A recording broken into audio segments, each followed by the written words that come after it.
In the canal, there is a snakehead, but he's hiding under a tree? You're a skilled fisher person. You'll miss the tree with this perfect overhand cast and get right to the strike zone.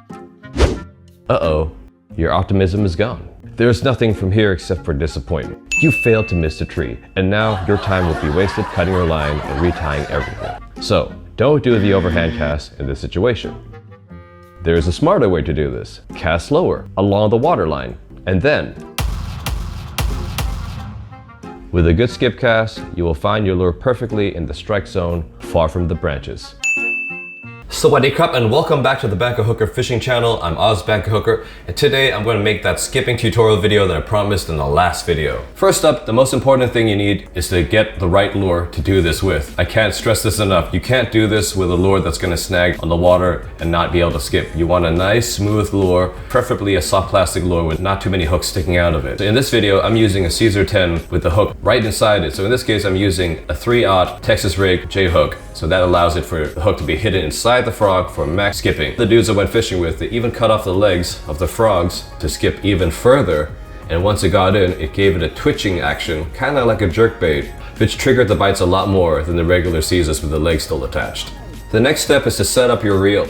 In this case, I have my Abu Garcia STX Revo Generation 4, the one I was using in the most recent video, and this is how I set it up. Set the magnet or disc brake to 50% resistance.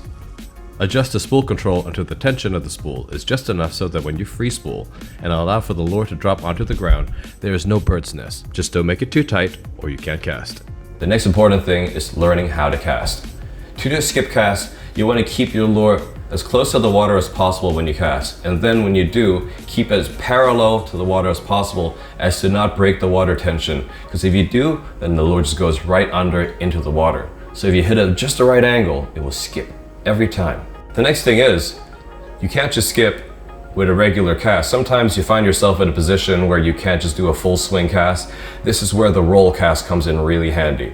If you look in the video, I build momentum up with the lure first. I swing the lure in a circle, and once I feel the tension in the rod, I just launch it out like a regular cast, close to the water, right along, parallel with the water level, just to get that skip happening. That's all I have today for how to do a skip cast. My name is Oz Bangkok Hooker. I hope you guys go catch some big snakeheads or bass or whatever. Wherever you're watching this video, please leave a comment if you need any more instructions. Thank you for watching. I'll see you next time.